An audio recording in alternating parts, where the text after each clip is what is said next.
Bacteria in your colon are referred to by many different names: probiotics, good or bad bacteria, beneficial bacteria, acidophilus, disbiosis, microflora, proflora, friendly flora, and unfriendly bacteria. I simply use good and bad bacteria to refer to all the bacteria that exist in the small intestine and your colon. Your colon has both good and bad bacteria. The good bacteria maintain the health of your colon by keeping the bad bacteria from multiplying and reducing constipation.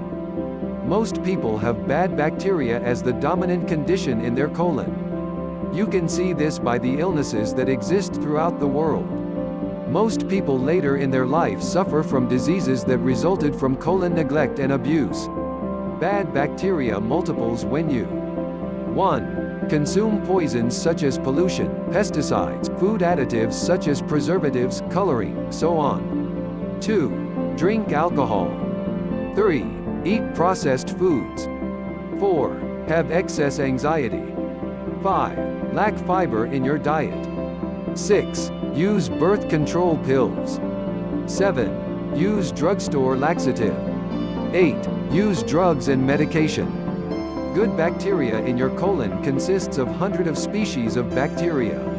The good bacteria are most active in a pH of 5.9 to 6.9 and acidic environment. This makes for a healthy colon. Your colon serves as a home for the good bacteria, which ferment specific carbohydrates, which in turn keep your colon environment slightly acidic.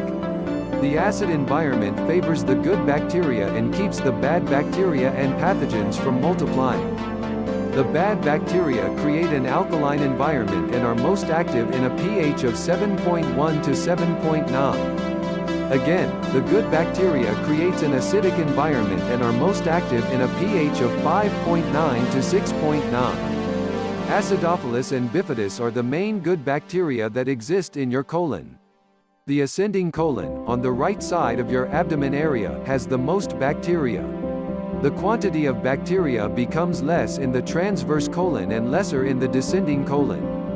Eventually, little bacteria is found in the sigmoid and rectum. When good beneficial bacteria is dominant in your colon, it prevents the spread of disease from various organisms, parasites, bacteria, viruses, fungi. The specific organisms: Shigella, Salmonella, viruses, encephalitis, protozoan, amoebas, staph, herpes, flu, cold viruses, Campylobacter, and CMV, are the ones that creates killer diseases such as dysentery, blood poisoning, meningitis, pneumonia, influenza and encephalitis. The good bacteria keep these organisms in the minority, thus preventing them from multiplying, getting into the blood, and into the different body organs. They do this by their antibiotic-like secretions, lactic acid production, and other secretions, which keep their environment acidic. The good bacteria live and thrive on carbohydrates. When your body has good digestion and little carbohydrates reach your colon, the good bacteria population decreases and the bad bacteria become dominant. Good bacteria need to be fed to keep it dominant in your colon. If there are any good bacteria left in your colon, then by feeding them, you can get them to multiply. If there are not any good bacteria in your colon, then you cannot re-establish the good bacteria by eating specific carbohydrate foods. To re-establish good bacteria under this condition, you must do a flora enema.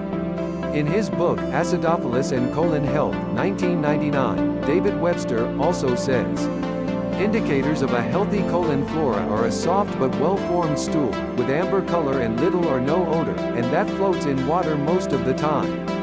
When the stools are dry, dark brown, too solidly formed or too loose, and especially if there is a putrid odor, these are clear indicators of a putrefactive, alkaline-producing colon flora. Chronic constipation, diarrhea, and irritable bowel syndrome are often eliminated when your colon is restored and maintained at a slightly acid pH. In his research, Webster found that feeding the remaining good bacteria edible lactose whey rejuvenates the good bacteria in your colon.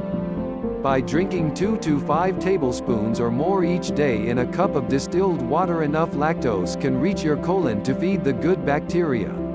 Webster recommends doing this for 30 days. After this period, you can check your stools to see if you have reactivated your good bacteria.